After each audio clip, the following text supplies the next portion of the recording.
Resumido. Olá, eu sou o Bruno Natal, hoje é dia 30 de julho e no resumido número 274, o estranho caso da influenciadora que influencia. O carro do golpe. Chegou o Search GPT. Olimpíadas de esporte, preços dinâmicos para tudo e muito mais. Vamos nessa, resumido.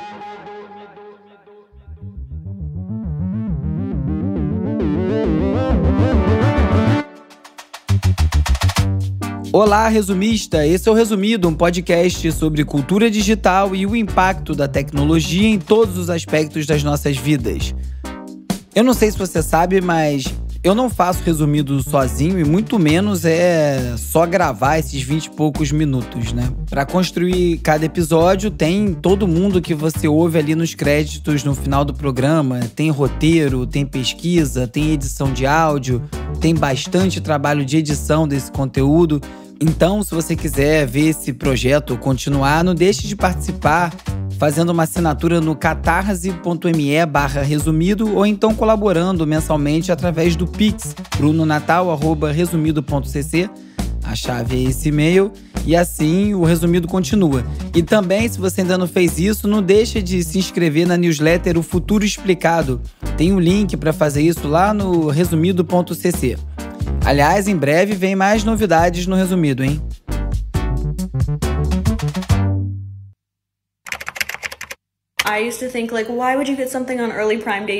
Vamos de cultura digital e como nosso comportamento online ajuda a moldar a sociedade.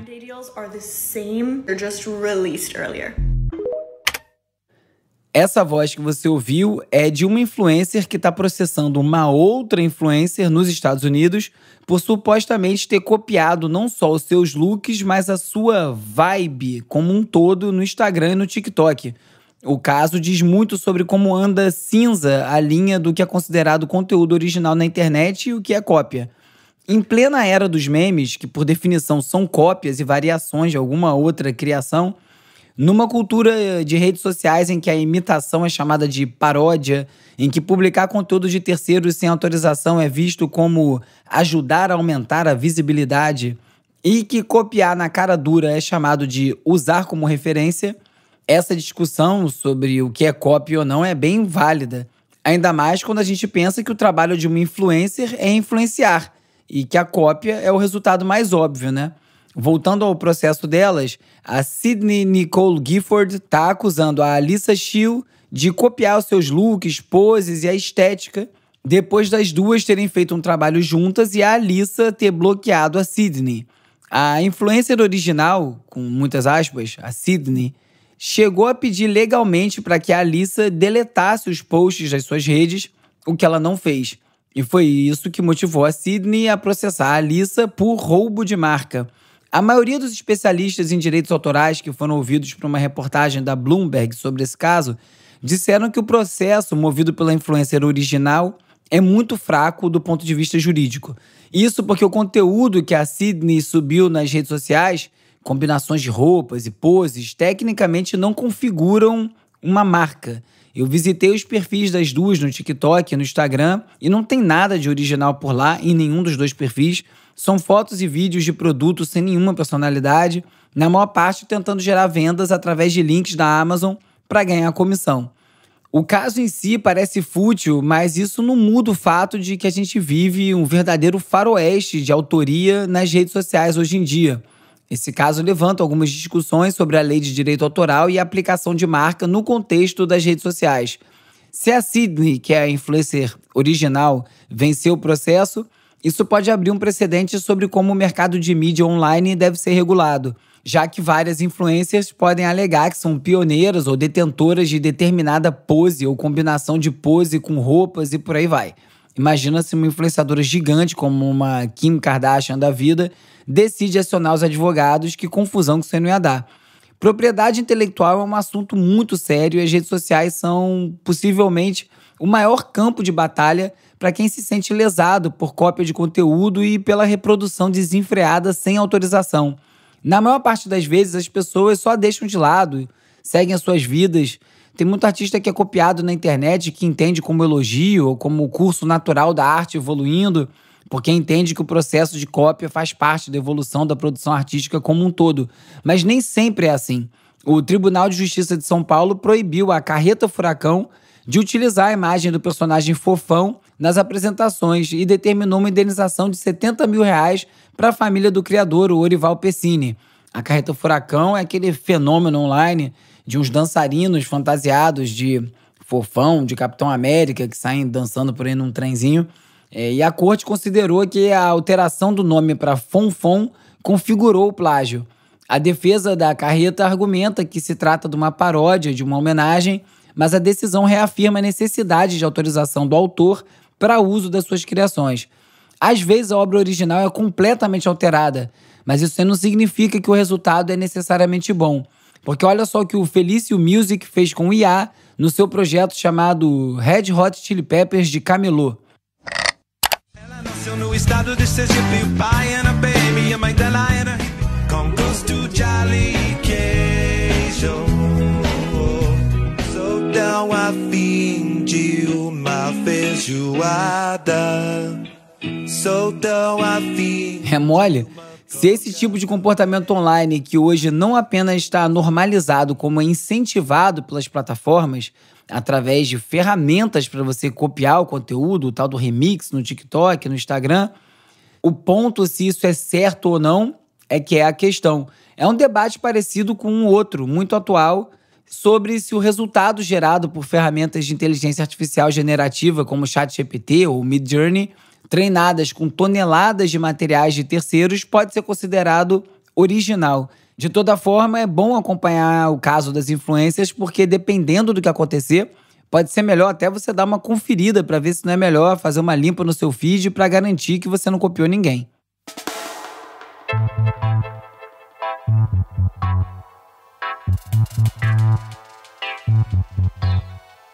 Você certamente já ouviu falar do carro do ovo, do carro do ferro velho. E semana passada, um motorista foi preso na zona sul de São Paulo dirigindo um carro do golpe. Trata-se de um veículo equipado com um laptop e uma antena que cortava o sinal de 5G, enviava mensagens falsas de banco via SMS para celulares de motoristas e passageiros presos em engarrafamentos e direcionava esses links para sites falsos onde a vítima preenchia a senha do banco, que depois era rapelada pela gangue. Após ser parado pela polícia por conta de um farol apagado e encontrarem o equipamento na mala do carro, o golpista confessou que recebia R$1.000 por semana para participar do golpe, que atingiu pelo menos 100 vítimas em bairros nobres da capital paulista. O que me deixou realmente curioso é por que uma equipe de polícia não especializada em cybercrimes, que parou um carro aleatório por conta de uma lanterna apagada, desconfiou do equipamento encontrado no porta-malas. Ninguém precisa sair de casa para tomar golpe, e a Vivara, uma das principais empresas de joias do Brasil, descobriu isso da forma mais dura depois de ser alvo de um ataque de ransomware realizado pelo grupo Medusa. Os criminosos disseram que tinham roubado mais de 1 tera de dados confidenciais da empresa e exigiram um resgate de $600 mil para não divulgar as informações. Entre os dados roubados estão informações pessoais do CEO, o Paulo Gruglenski, e de outros executivos. A empresa minimizou o impacto do ataque, não ficou claro se o roubo envolveu também dados de clientes e também não mencionou o envolvimento de autoridades na solução do caso. A Meta desenvolveu e colocou em teste para alguns usuários uma nova forma de curtir conteúdo no Instagram. O botão super like é baseado na escassez digital, que é um dos conceitos que mais me interessa. Os usuários vão ter direito a dar apenas um super like por dia e já dá para imaginar o quanto receber um desses aí vai ser desejado e o quanto isso vai poder influenciar o algoritmo e o alcance dos posts. No mundo digital, onde quase tudo é infinito, da publicação à interação, ter limites mesmo que artificiais pode resolver muito dos problemas que a gente vive hoje.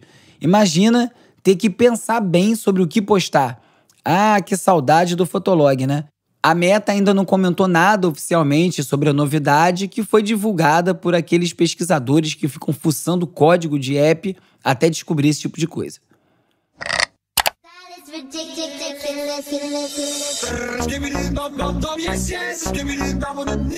O diretor Michael Bay e o Adam Goodman querem transformar o Skibidi Toilet numa série de TV. Skibidi quem? Trata-se aí de uma série de vídeos curtos nonsense criadas pelo Da Fuck Boom no YouTube e que virou um fenômeno gigantesco com mais de 8 bilhões de visualizações. O YouTube tá cheio de conteúdo absurdo e parece que o sucesso do Skibidi Toilet deve muito ao acaso, mas é um exemplo da crescente popularidade de conteúdos bizarros na internet. De acordo com a Variety, o Goodman está em negociações para criar uma versão híbrida de animação e live action da série, comparando com o potencial de grandes franquias como Transformers e o universo Marvel. Faz sentido, né? Porque nessa alucinação de multiverso, nada precisa fazer muito sentido mesmo. Em Singapura, está sendo vendida carne cultivada em laboratório diretamente ao público desde maio. Na Hubbard's Butchery, a carne é composta por 3% de células de frango e 97% de proteínas vegetais, e é um reflexo dos esforços do país para se tornar um centro de inovação alimentar devido à sua dependência de importação e à falta de terras agrícolas. Eu não como essa carne de laboratório porque eu não como nada que voa, então para mim não vai servir. O Comitê Olímpico Internacional anunciou a criação dos Jogos Olímpicos de eSports, que são os games, se você não está por dentro do termo. A primeira edição está marcada para 2025 na Arábia Saudita. O presidente do COI chamou a decisão de histórica e espera acompanhar a revolução digital e atrair a juventude para o movimento olímpico e também faturar em cima do fenômeno imparável que são as ligas de esportes. Olha aí, se você já passou do tempo de aprender algum esporte, agora você já pode manter vivo o seu sonho de ser um medalhista olímpico. É só treinar o game. Agora é o momento de explorar as transformações causadas pelas inteligências artificiais. OpenAI is getting into the search business. They just announced here in a blog post minutes ago that they were testing a prototype version of a search product. Em mais uma revolução causada pela chegada das inteligências artificiais, chegamos ao dia em que falar que o tempo do domínio do Google sobre as buscas pode estar chegando ao fim, quem diria? Semana passada, a OpenAI, a criadora do ChatGPT, anunciou um produto que deve ter causado calafrios na Alphabet, a dona do Google, o SearchGPT. Similar ao Perplexity AI, até aqui a mais eficiente ferramenta de busca com IA, o SearchGPT também funciona com uma interface de diálogo e uma pergunta simples. O que você está procurando? Só que, diferente do Google, o SearchGPT vai usar modelos do ChatGPT como motor e não retorna um resultado naquela tradicional lista de links, e sim uma resposta objetiva, em formato de parágrafo, como se fosse uma resposta definitiva. A Perplexity AI funciona assim também, e o próprio Google tem entregue respostas dessa forma, com resultados desastrosos, como a pizza de cola que eu comentei no episódio 265. A ideia é que, com isso, o usuário perca menos tempo visitando links e receba uma resposta direta exatamente para o que ele procura. Além disso, o SearchGPT vai ter outras funções, como a interatividade com o mecanismo, para poder fazer perguntas complementares e enriquecer o resultado, e também uma barra lateral com links relevantes que vai indicar conteúdo complementar à pesquisa. O grande problema desse tipo de ferramenta de busca é justamente apresentar um resultado como verdade absoluta que não necessariamente está correto ou, pelo menos, não está completo e abrangente o suficiente. Afinal, poucas coisas na vida têm uma resposta objetiva, né? Qual é o maior time do Brasil?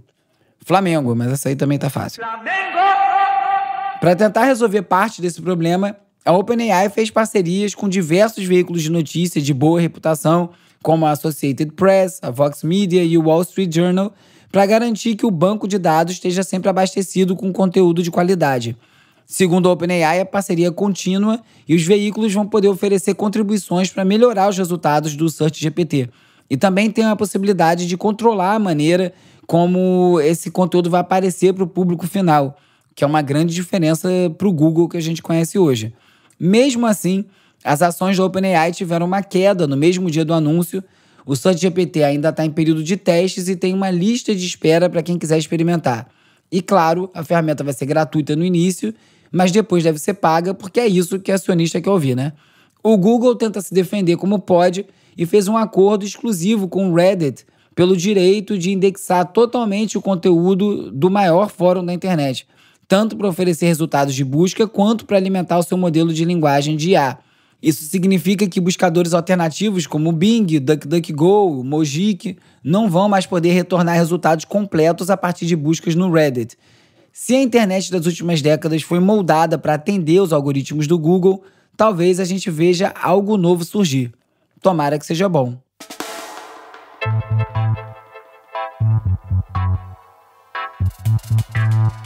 A Meta lançou o Llama 3.1, o maior e mais avançado modelo de IA de código aberto que, segundo a empresa, supera os principais concorrentes como o GPT-4 da OpenAI. O Llama 3.1 está disponível gratuitamente para grandes empresas e a previsão da Meta é que se torne o assistente de IA mais utilizado até o final desse ano. A iniciativa de código aberto, combinada com parcerias estratégicas, facilita a criação de soluções de IA avançadas e também acessíveis a um baixo custo. Apesar da expectativa de sucesso, a falta de transparência sobre os dados de treinamento levanta preocupações sobre direitos autorais e ética na IA. A popularização da IA resultou num aumento de fraudes eletrônicas, com quase 5 milhões de casos registrados em 2023, segundo dados divulgados pelo Anti-Phishing Working Group, grupo de trabalho anti-phishing. Entre as novidades, os estelionatários estão utilizando IA para criar sites falsos, para clonar identidades e para enviar spam em massa, aumentando a sofisticação e a eficácia dos golpes.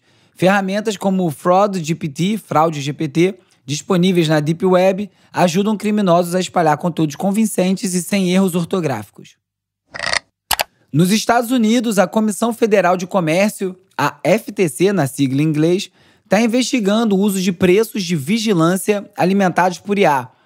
Preço de vigilância é uma prática também conhecida como preços dinâmicos ou personalização de preços, que você já deve ter ouvido falar por conta do Uber, só que nesse caso é um pouquinho mais avançado, porque envolve a oferta de preços diferentes para consumidores individuais com base em dados pessoais, como histórico da navegação, localização e informações demográficas. Então, ao contrário do Uber, que levanta o preço para toda uma região, basicamente, no caso dos preços de vigilância, o mesmo produto tem preços diferentes dependendo do cliente. Tipo o famoso cardápio para turista que tem nas praias do Rio. O FTC ordenou que 8 empresas, como Mastercard e McKinsey, forneçam informações detalhadas sobre esses esquemas, os impactos na privacidade, na concorrência e na proteção ao consumidor, e principalmente seus potenciais efeitos em comunidades específicas. Mark Zuckerberg, o CEO da Meta, vislumbra um futuro onde criadores de conteúdo utilizam IA para criar clones digitais de si próprios, permitindo uma interação mais eficiente com seus seguidores. Sempre essa palavrinha, eficiência. Zuckerberg destacou que esses bots poderiam refletir os valores e objetivos dos criadores, atuando como artefatos artísticos. Na prática, com essa mudança, a gente vai ter ainda mais dificuldade para identificar o que é real e o que é fabricado nas redes, e os deepfakes, que são vendidos pelo Mark Zuckerberg como uma solução, são, na verdade, um dos nossos maiores problemas com a desinformação nas redes. Comunidades no Facebook e no Telegram estão utilizando inteligência artificial para criar deepfakes pornográficos a partir de fotos de mulheres. E não só as famosas, mas qualquer vítima escolhida por um imbecil qualquer. A BBC Brasil contou a história da Ana, que viu uma foto sua com a mãe transformada num deepfake pornográfico. Apesar das promessas de monitoramento das plataformas, a falta de leis específicas dificulta a responsabilização dos criminosos. Projetos de lei em tramitação no Congresso buscam aumentar as penas para crimes envolvendo deepfakes, mas as vítimas ainda enfrentam grandes desafios para obter justiça.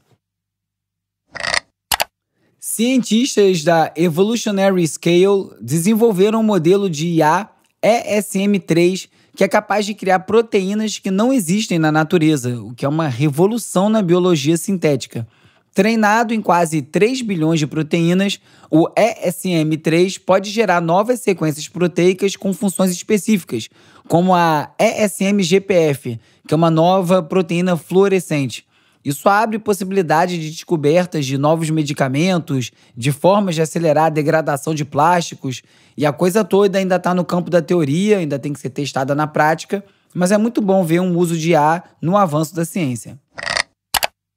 Parece que os chatbots de IA finalmente chegaram perto de um sentimento humano e estão enfrentando dificuldades para acompanhar notícias políticas de última hora, como a desistência do Joe Biden da corrida presidencial ou o tiroteio no comício do Trump. Testes mostraram que a maioria dos chatbots forneceu informações desatualizadas ou incorretas em perguntas feitas logo após os eventos. Como solução temporária, a Microsoft, o Google e a Meta estão redirecionando perguntas sobre questões eleitorais para fontes mais confiáveis, já que os bots ainda estão muito longe de substituir os meios de comunicação tradicionais na cobertura de eventos em tempo real. O Plano Brasileiro de Inteligência Artificial vai ser oficialmente apresentado ao presidente Lula nesta terça-feira, 30 de julho, portanto, depois de eu ter gravado esse episódio, marcando a abertura da Conferência Nacional de Ciência, Tecnologia e Inovação. Com o slogan IA para o bem de todos, o plano delineia uma abordagem de IA que prioriza o ser humano, a acessibilidade e a superação de desafios sociais, ambientais e econômicos. Olha, bem ambicioso aí os objetivos. Após a apresentação, o Palácio do Planalto vai analisar o documento com lançamento previsto em 2 meses. And that includes, not endorsing either of the candidates. E agora é hora de falar sobre como as Big Tech moldam o nosso comportamento. Like over the weekend, and seeing Donald Trump get up after getting shot in the face and pump his fist in the air with the American flag is one of the most badass things I've ever seen in my life. But and I think, look, at some level, as an American, it's like hard to not get kind of emotional about that spirit. Esse aí que você ouviu foi o Zuckerberg se derretendo todo pelo Trump, a quem ele chamou de badass. Numa tradução livre, fodão. Por conta da reação do Trump logo após ao tiro de ter levantado com um punho erguido. Uma mudança radical aconteceu entre os líderes do setor de tecnologia do Vale do Silício. Tradicionalmente, a maior parte apoia candidatos democratas, só que nessas eleições para presidente dos Estados Unidos, muitos manifestam apoio ao candidato republicano Donald Trump. Zuckerberg, apesar do elogio, não declarou voto. Os motivos principais dessa inversão são preocupações econômicas e regulatórias que surgiram durante a administração do Joe Biden. O Trump se apresenta como um candidato com uma postura mais simpática ao Vale do Silício. Com a desistência do Biden, a Kamala Harris, que é a atual vice-presidente, é a nova candidata democrata e o apoio do setor de tecnologia pode acabar prevalecendo. A trajetória política dela na Califórnia e o histórico de interações positivas com líderes como a Sheryl Sandberg, ex-Facebook, Reed Hastings, do Netflix, e a Melinda Gates, transmitem confiança para o setor. Mesmo assim, nas últimas semanas, figuras como Elon Musk, o Kiko do foguete, como eu li no Twitter esses dias, e os investidores Mark Andreessen e o Ben Horowitz declararam voto em Trump. O aumento da regulamentação durante o governo do Biden assusta particularmente as indústrias de criptomoedas e de inteligência artificial. Muitos veem uma presidência da Harris como uma continuação das políticas do Biden, que mesmo com pontos positivos como o CHIPS Act, em relação à fabricação de chips em território americano, geraram muita incerteza regulatória. As eleições dividiram o Vale do Silício, reflexo de um país polarizado, e no ritmo de farinha pouca, meu pirão primeiro, parece que entre os líderes de Big Tech, pouca gente está de fato preocupada com o bem dos Estados Unidos.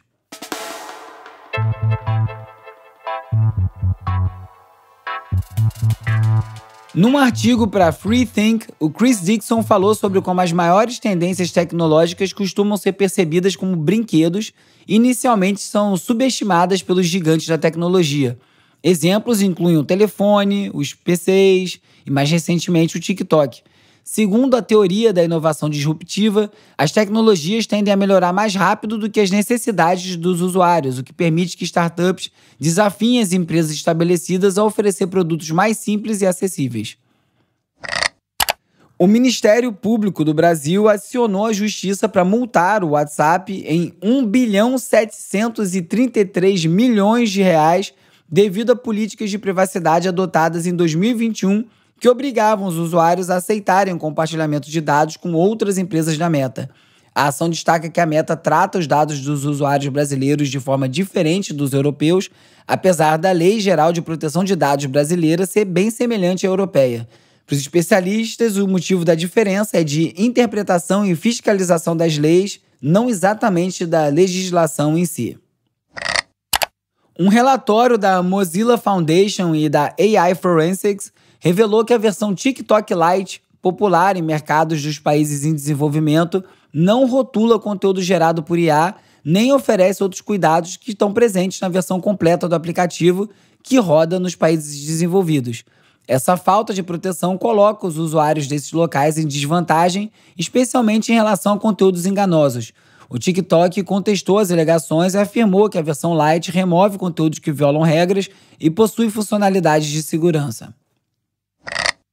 A Amazon lançou uma grande atualização na interface do Prime Video, aleluia! As mudanças incluem indicadores visuais claros para diferenciar conteúdos incluídos na assinatura Prime daqueles que requerem pagamento adicional. A atualização já está sendo implementada globalmente desde o dia 23 de julho e pelas imagens que eu vi, está muito parecido com o Netflix, que é muito parecido com o HBO, que é muito parecido com sei lá qual, porque no fim é tudo muito parecido, né? Não tem nem muito sentido desenvolver coisas tão diferentes com o mesmo fim, mas é cada um de um jeito. A Apple está desenvolvendo um iPhone dobrável, previsto para ser lançado em 2026, segundo The Information. O dispositivo segue o sucesso do Samsung Galaxy Z Flip, mas ainda tem que vencer um desafio: eliminar um vinco visível na tela dobrável e diminuir a espessura para que dobrado ele tenha a mesma espessura que um iPhone normal. Eu vou ficar devendo uma explicação de por que alguém quer um telefone dobrável. Se alguém souber, me conta. Aproveita a caixa de comentários do Spotify, agora dá para comentar direto no episódio, ou então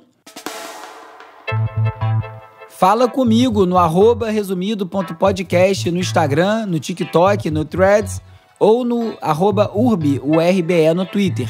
Se você preferir, me manda um oi pelo WhatsApp ou pelo Telegram para 21 97 969 5848. E aí você passa a fazer parte da lista de transmissão e recebe conteúdo extra.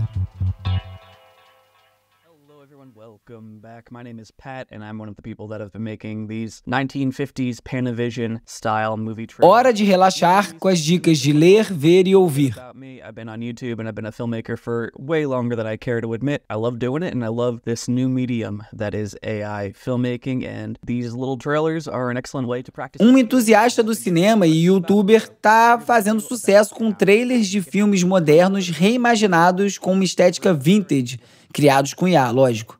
Tem Guerra nas Estrelas, Tartarugas Ninja, He-Man, Homem-Aranha, Homens de Preto e vários outros. E no tutorial How AI Makes New Movies That Look Old, ou como IA faz filmes que parecem antigos, ele ensina como criar os filmes com essa estética dos anos 50 com um visual de Super Panavision 70. O legal é que ele mostra como ele utiliza várias ferramentas em diferentes etapas de criação do trailer, desde a geração dos roteiros com o ChatGPT até diálogos com o Eleven Labs, trilhas sonoras com o Moodle e a montagem final das cenas no Midjourney. Se você tem curiosidade de conhecer esse processo, assiste que tá bem legal. Você está ouvindo Código do Caos.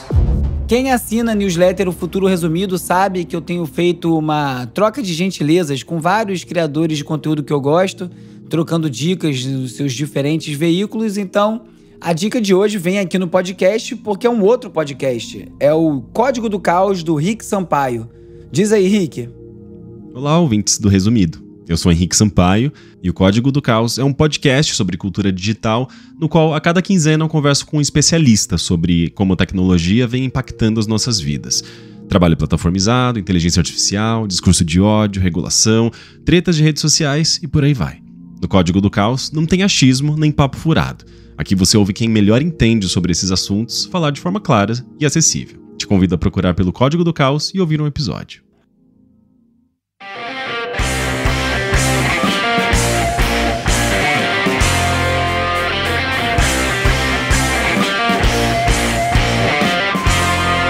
Ano passado, uma junta militar tomou o poder no Níger e momentaneamente fechou suas fronteiras. Isso impediu que o guitarrista Midou Mokhtar e a sua banda, que estavam em excursão pelos Estados Unidos, pudessem voltar para casa. Daquele exílio forçado nasceu Funeral for Justice. No disco, a revolta pela longa história de exploração colonial e violência política no Níger sai cuspida em forma de barulho e distorção pela voz e pelo instrumento do Mokhtar. uma artista de origem tuareg que canta no seu próprio idioma e faz a gente lembrar que o rock já foi, sempre foi negro e africano.